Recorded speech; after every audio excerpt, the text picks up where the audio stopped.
In the shadows of ancient Alexandria, where the lighthouse once guided ships to safety, a darkness far more sinister than any storm was brewing. This is not just the story of Cleopatra, the woman history remembers as Egypt's last pharaoh. This is the blood-soaked saga of an entire dynasty, where brothers murdered sisters, fathers executed children, and love became the deadliest weapon of all. Picture this: you're 18 years old, brilliant beyond your years, fluent in 9 languages, and destined to rule one of the world's greatest civilizations. But there's a catch that would make your blood run cold. You must marry your 10-year-old brother. Welcome to the world of Cleopatra VII, where power came with a price that would destroy souls, shatter families, and ultimately end in blood. 300 years before Cleopatra drew her first breath, a Macedonian general named Ptolemy I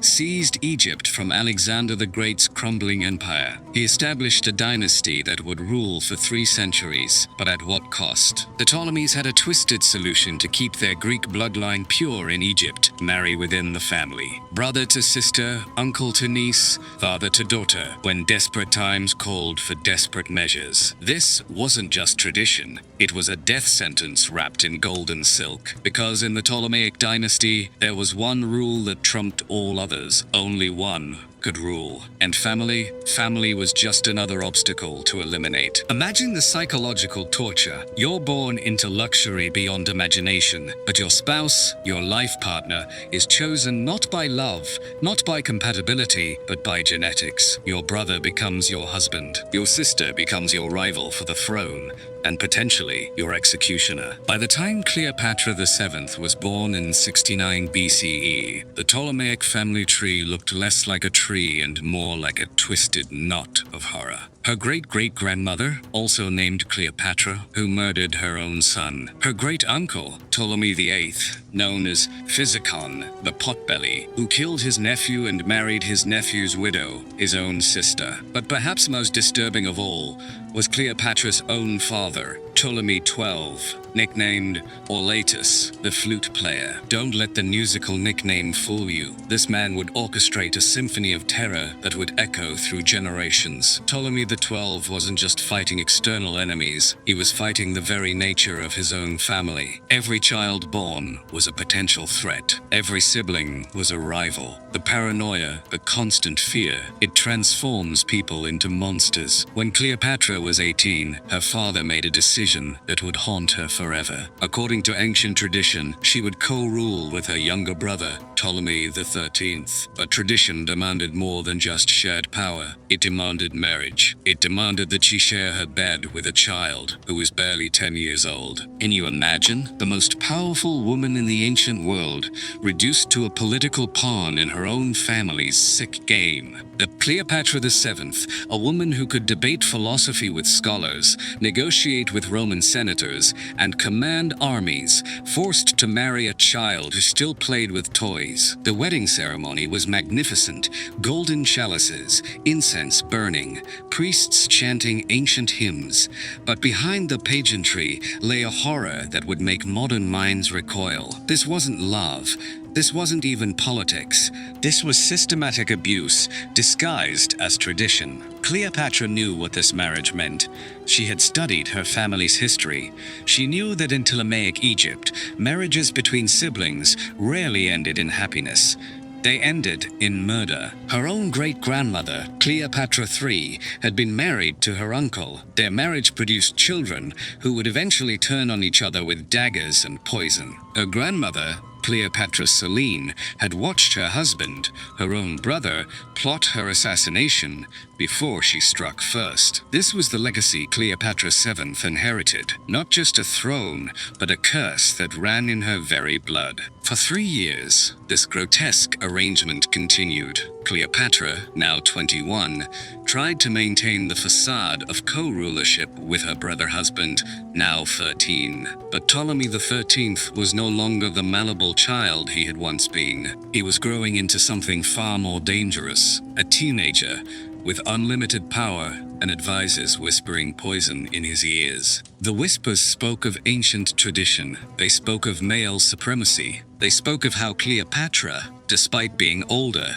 and infinitely more capable, was still just a woman. And in the minds of Ptolemy XIII's advisors, women were meant to serve, not to rule. The boy king began to believe these whispers. He began to see his sister wife not as a partner, but as an obstacle. And in the Ptolemaic dynasty, obstacles had a way of disappearing. In 48 BCE, the inevitable happened. Ptolemy XIII, now 14 years old and drunk on power, made a decision that would shatter the last remnants of familial bonds in the royal palace. He ordered his sister wife into exile. But this wasn't just political maneuvering. This was personal. This was a brother looking his sister in the eye and saying, "I would rather see you dead than share power with you." Cleopatra fled to Syria, but she didn't flee in defeat. She fled like a lioness driven from her pride, wounded, furious, and planning her return. Because Cleopatra VII was many things, but she was not a woman who accepted defeat quietly. As she gathered mercenaries and allies in Syria, back in Alexandria, her brother-husband was making a decision that would doom not just himself, but potentially the entire Ptolemaic dynasty. He was choosing sides in a Roman civil war, and he was choosing poorly. Meanwhile, across the Mediterranean, the Roman Republic was tearing itself apart. Julius Caesar and Pompey the Great, once allies, now bitter enemies, were locked in a civil war that would reshape the ancient world. And young Ptolemy XIII, advised by his ambitious eunuch counselor Pothinus, decided to back Pompey. It seemed like a safe bet. Pompey was established, respected, a darling of the Roman Senate. Caesar seemed like a reckless upstart, gambling with forces beyond his control. How could Ptolemy XIII have known that he was backing the losing horse? When Pompey's forces were crushed at the Battle of Pharsalus, the great general fled to Egypt, expecting sanctuary from his young ally. But Ptolemy XIII and his advisors saw an opportunity to curry favor with the victor. They would present Caesar with a gift he couldn't refuse. On September 28, 48 BC, as Pompey's ship approached the Egyptian shore, Ptolemy XIII's men rowed out to greet him. Pompey stepped into their boat, expecting a royal welcome. Instead, he received a sword between his shoulder blades. They severed his head and preserved it in brine, planning to present it to Caesar as a token of their loyalty. They thought they were being clever. They thought they were securing their future. Instead, they had just signed their own death warrant. When Julius Caesar arrived in Alexandria 3 days later, expecting to find his rival alive for capture or negotiation, he was instead presented with Pompey's severed head by a grinning teenage pharaoh who thought he was delivering the gift of the century. Caesar's reaction was not what Ptolemy XIII expected. The Roman general didn't smile. He didn't offer congratulations. Instead, according to historical accounts, Caesar wept, not from grief. Caesar and Pompey had been enemies, but from disgust at the cowardly murder of a Roman citizen by foreign hands. This 14-year-old boy had just shown Caesar exactly what kind of ruler he was dealing with. A coward, a backstabber, someone who would murder a guest seeking sanctuary. In Caesar's mind, Ptolemy XIII had just disqualified himself from any future alliance. But Caesar was also a practical man. Egypt was the richest nation in the Mediterranean, the breadbasket that fed Rome itself. He couldn't simply conquer it. That would mean taking responsibility for feeding 30 million people. He needed a reliable local ruler, someone he could trust, someone who wasn't a kinslaying child with blood on his hands. Enter Cleopatra VII, who had been waiting for exactly this opportunity. The story of how Cleopatra smuggled herself into Caesar's presence, rolled up in a carpet, has become legend. But the reality was far more calculated than romantic. This wasn't a love story. This was a political masterstroke by a woman who understood exactly what Caesar needed to hear. When she was unrolled at Caesar's feet that night, Cleopatra didn't come as a supplicant, begging for help. She came as a solution to his problems. She spoke to him in perfect Latin, not the broken Latin of most foreign royalty, but the sophisticated Latin of an educated Roman aristocrat. She discussed philosophy, politics, and the economic realities of governing Egypt with a knowledge that impressed even Caesar himself. But most importantly, she offered him something her brother husband never could: legitimacy without the stench of murder. Here was a ruler who hadn't assassinated guests. Here was someone who understood Roman values, Roman politics, Roman needs. Here was someone Caesar could work with. The meeting lasted all night. By dawn, Caesar had made his decision. Ptolemy XIII had to go. What followed was the Alexandrian War, a brutal urban conflict that turned the jewel of the ancient world into a battlefield. Brother fought against sister. Roman legions clashed with Egyptian forces, and the great library of Alexandria, repository of human knowledge, burned as collateral damage in a family feud. Ptolemy XIII, despite being just 14, proved he had inherited the Ptolemaic talent for violence. His forces fought with the desperation of those who knew that defeat meant not just political exile, but death. Because in this family, there were no second chances. The young pharaoh's forces managed to trap Caesar and Cleopatra in the palace district for months. Picture this: the most powerful man in the Roman world and the rightful queen of Egypt, besieged by a teenage brother who had learned that sometimes the only way to solve family problems is with a sword. But Ptolemy XIII had made a critical error. He was fighting a defensive war against Julius Caesar, the man who had conquered Gaul, who had crossed the Rubicon, who had just defeated Pompey the Great. Caesar didn't lose sieges, he won them. When Roman reinforcements finally arrived in early 47 BC, the outcome was inevitable. Ptolemy XIII's forces crumbled. The boy king fled, but there was nowhere to run. Egypt was an island of royal power, surrounded by a sea of subjects who had no reason to protect a pharaoh who had brought war to their doorstep. Ptolemy XIII drowned in the Nile in March of 47 BCE. The official story was that his boat capsized during his flight, but in a dynasty where accidents were as common as breakfast, few believed it was anything other than assassination. Was it Caesar's men who caught up with the fleeing boy king? Was it Cleopatra's agents, ensuring that her brother husband could never return to challenge her again? Or was it simply the Nile itself, claiming another victim of the Ptolemaic curse? The truth died with Ptolemy XIII. What lived on was the message: challenge Cleopatra VII at your own peril. But if Cleopatra thought her family troubles were over, she was tragically mistaken, because Ptolemaic tradition demanded that she take another co-ruler, another husband, another brother. Enter Ptolemy XIV, 11 years old, terrified, and suddenly thrust into a role that had just gotten his older brother killed. The poor child must have wondered if he was being given a crown or a death sentence. Once again, Cleopatra found herself married to a child. Once again, she had to maintain the pretense of sharing power with someone who was barely old enough to understand what power meant. But this time, she was determined to control the narrative from the beginning. Ptolemy XXIV would not be allowed to develop delusions of grandeur. He would not be permitted advisors who might whisper poison in his ears. He would be kept close, kept safe, and kept powerless. For 3 years, this arrangement worked. Ptolemy XIV played the role of ceremonial co-ruler,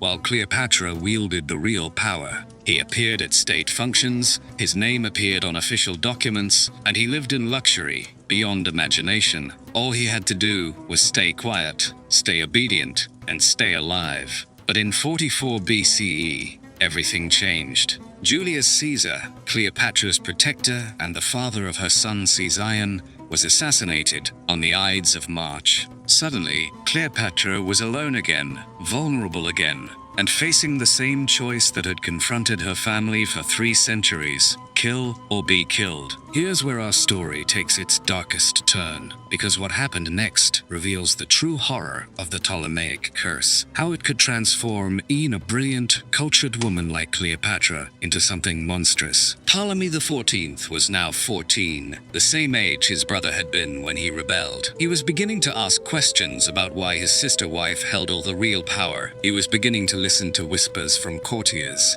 who suggested that maybe, just maybe, it was time for the male pharaoh to assert his traditional dominance. Cleopatra saw the signs. She had lived through this exact scenario with Ptolemy XIII. She knew how it ended. The question was, would she let history repeat itself, or would she write a different ending? In 44 BCE, Ptolemy XIV died suddenly. The official cause was illness, but in a palace where poison was as common as wine, and where family members had been murdering each other for 3 centuries, few believed it was natural causes. Cleopatra had made the same choice her ancestors had made for generations. She had chosen power over family, survival over humanity. She had become exactly what the Ptolemaic system was designed to create. A killer of her own blood. With Ptolemy XIV dead, Cleopatra faced a problem that would have been unthinkable to her ancestors. She had no more brothers to marry. The traditional system of Ptolemaic succession had finally painted itself into a corner. But Cleopatra was nothing if not innovative. She declared her 3-year-old son Caesarion as her co-ruler. The child was officially the son of Julius Caesar, the divine Julius, as he was now known after his deification. This wasn't just political maneuvering, this was genius. By tying her son to Caesar's legacy, Cleopatra was claiming legitimacy not just from her Egyptian bloodline, but from Roman divine authority. But there was a problem with this strategy. Caesarion was a child, and children grow up. Children ask questions, and children sometimes grow into men who want power for themselves. The very solution that had secured Cleopatra's immediate future contained the seeds of her ultimate tragedy. She was raising the instrument of her own potential destruction. Meanwhile, Rome was once again tearing itself apart. Caesar's assassination had created a power vacuum that 3 men sought to fill: Mark Antony, Octavian, Caesar's heir, and Lepidus. They formed the second triumvirate, dividing the Roman world among themselves. Antony received the eastern provinces, which meant he controlled Rome's relationship with Egypt. For Cleopatra, this was both opportunity and danger. Opportunity because she could forge a new alliance to protect her kingdom. Danger because she would have to trust another Roman strongman not to betray her. When Antony summoned her to meet him at Tarsus in 41 BCE, Cleopatra knew this was her chance to secure Egypt's future, but she also knew that this meeting could easily become her execution. Roman allies had a way of becoming Roman subjects, and Roman subjects had a way of becoming Roman slaves. So she did what she did best. She turned politics into theater. Cleopatra's arrival at Tarsus has become the stuff of legend. She came dressed as Aphrodite, goddess of love, on a golden barge with purple sails and silver oars. The entire ship was perfumed with the scent of roses and jasmine. She reclined under a canopy of gold cloth, while children dressed as cupids fanned her with peacock feathers. But this wasn't just spectacle for spectacle's sake. This was psychological warfare. Antony was expecting to intimidate a client queen into submission. Instead, he found himself face to face with a goddess who had turned his summons into her grand entrance. The message was clear. Cleopatra was not coming as a supplicant. She was coming as an equal, and if Antony wanted her as an ally, he would have to treat her as one.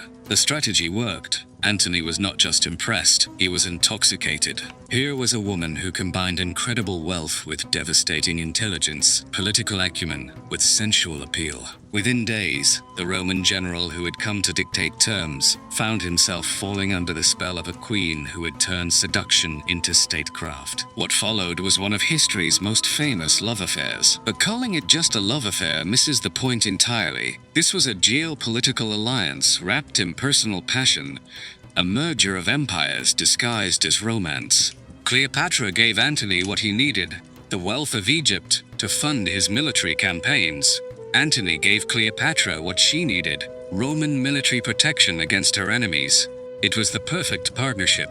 For 10 years, it worked brilliantly. Together they ruled the Eastern Mediterranean like emperor and empress. They had 3 children together: Alexander Helios, Cleopatra Selene, and Ptolemy Philadelphus. They threw parties that became legendary, made political decisions that shaped the ancient world, and built a life that seemed to transcend the usual boundaries between nations and cultures. But there was one problem with their perfect alliance. Octavian was still alive, and Octavian had never forgotten that Caesarion existed.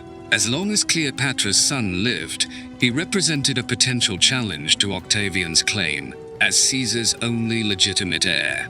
The stage was being set for a final, catastrophic confrontation.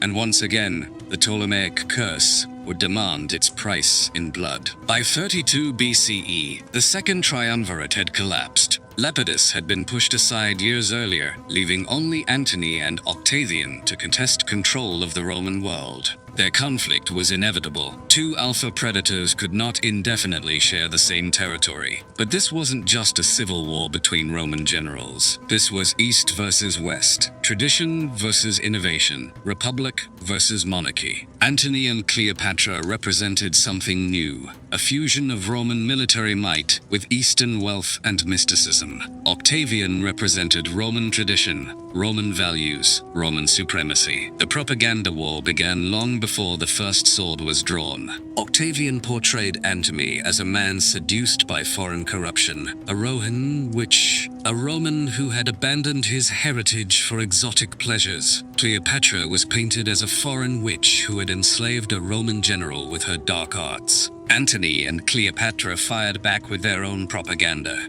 portraying Octavian as a cold, calculating usurper who had stolen Caesar's legacy. They positioned themselves as the rightful heirs to Caesar's vision of a world empire that transcended traditional Roman boundaries. The ancient world held its breath, waiting to see which vision would triumph. On September 2nd, 31 BC, the fate of the ancient world was decided in the waters off Actium. The combined fleets of Antony and Cleopatra faced Octavian's navy in what would become one of history's most decisive naval battles. On paper, Antony and Cleopatra had the advantage. Their ships were larger, their crews more experienced, their treasury deeper. But Octavian had something more valuable: the support of Antony's own men, who had grown increasingly uncomfortable with their general's transformation into an Eastern potentate. The battle began at dawn and raged for hours. Ships rammed into each other, Marines fought hand-to-hand combat on burning decks,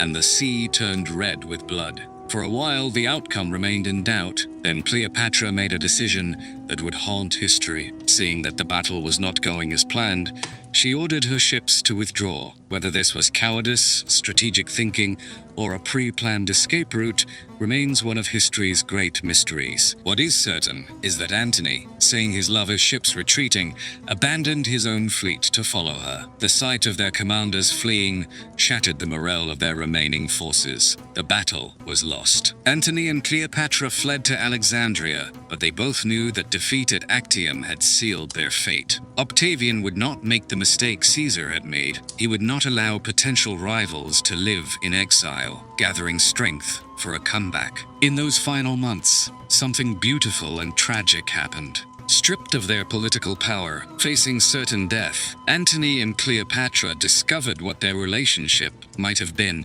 if it had been built on love alone, rather than mutual necessity. They spent their last days together in a kind of desperate intimacy, knowing that each sunrise might be their last. They founded a society called Partners in Death, dedicated to the idea that if they must die, they would die together, on their own terms. But even in these final moments, the Ptolemaic curse demanded its due, because Cleopatra still had one more family member to consider: her son Caesarion, now 17 years old, and the last hope for the continuation of her dynasty. August 30th, 30 BC. Octavian's forces had entered Alexandria, and Mark Antony was dead by his own sword. Cleopatra, the last pharaoh of Egypt, was alone in her mausoleum, contemplating her final choice. She knew Octavian would want to parade her through Rome as a trophy, the exotic queen, defeated by Roman virtue. She knew she would be displayed in chains, mocked by crowds, reduced from goddess queen to curiosity. For a woman who had commanded emperors and shaped the fate of nations, such humiliation was a fate worse than death. But even in these final moments, her thoughts were not just of herself, they were of her children. Her 3 children with Antony were young enough that Octavian might spare them, might raise them as Roman citizens. They could survive, even if she could not. But Caesarion was different. At 17, he was old enough to be seen as a threat, old enough to be remembered as Caesar's son, old enough to become a rallying point for future rebellions against Octavian's rule. And so, as Cleopatra prepared for her famous death by asp bite, she was haunted by a terrible knowledge that by sending her son away, she might have saved his life temporarily, but she could not save it permanently. The curse that had claimed every Ptolemaic ruler would claim him too. The scene of Cleopatra's death has been romanticized by poets and filmmakers. For 2,000 years, the beautiful queen, reclining in golden robes, allowing a sacred cobra to bite her breast while she drifted into eternal sleep. It's a powerful image. Death as liberation, suicide as the ultimate expression of free will. But the reality was likely far grimmer. Recent scholarship suggests that Cleopatra probably died not from a snake bite, but from a cocktail of poisons, a combination of hemlock, wolfsbane, and opium that would have caused convulsions, vomiting, and a painful death. Why choose such an agonizing end? Because Cleopatra was making a statement with her death, just as she had made statements with every major decision of her life. She was saying that she would rather die in agony as a free queen than live in comfort as a Roman slave. But there's another possibility that's even more chilling. What if Cleopatra's final act wasn't suicide at all, but murder? What if Octavian, unable to guarantee her cooperation in his triumph, simply had her killed and staged the scene to look like suicide? We'll never know the truth. What we do know is that with Cleopatra's death, 3 centuries of Ptolemaic rule came to an end. Egypt became a Roman province. The age of the pharaohs was over. But the bloodlines tragedy wasn't finished yet, because in India, far from the battlefields of the Mediterranean, Caesarion was still alive.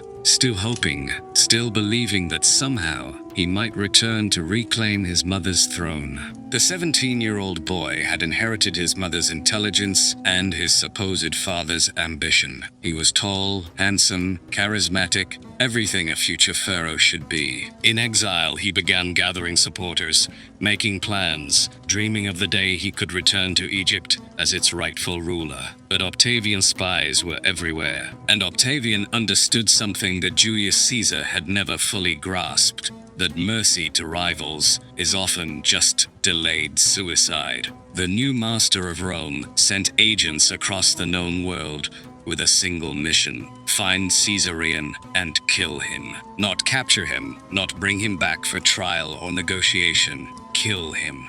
Because as long as Caesar's son lived, Octavian's own position would never be completely secure. The hunt for Caesarion lasted months. Octavian's agents followed rumors across Asia, bribing informants, torturing suspects, leaving a trail of bodies in their wake. They were hunting not just a person, but an idea. The idea that Caesar's true heir might still live. Caesarion, to his credit, proved the day beyond the season's cuff, the first season lie. He moved constantly, never staying in one place long enough for the hunters to find him. He changed his appearance, his name, his story. For a while, it seemed he might actually escape the curse that had claimed every other member of his family. But in the end, the Ptolemaic bloodline's greatest weakness proved to be its greatest strength: its unmistakable appearance. For 3 centuries of intermarriage had created a family with very distinctive features. The prominent nose, the strong jaw,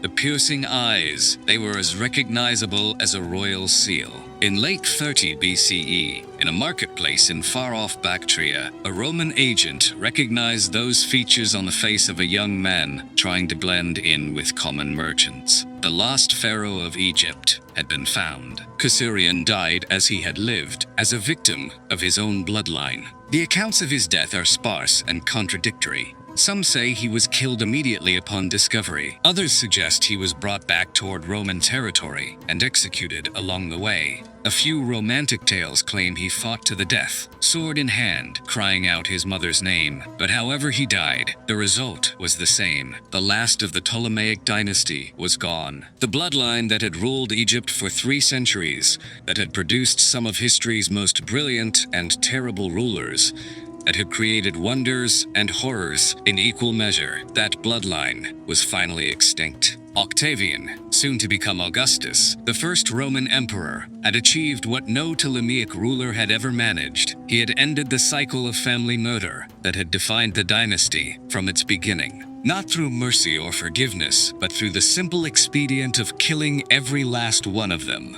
And so ended the tragedy of Cleopatra's bloodline. A dynasty that began with a general's ambition ended with a teenager's murder in a fern marketplace. A family that had survived 3 centuries of internal warfare was finally destroyed by external enemies who understood that sometimes the only way to break a cycle of violence is with violence. The curse was broken. The bloodline was ended.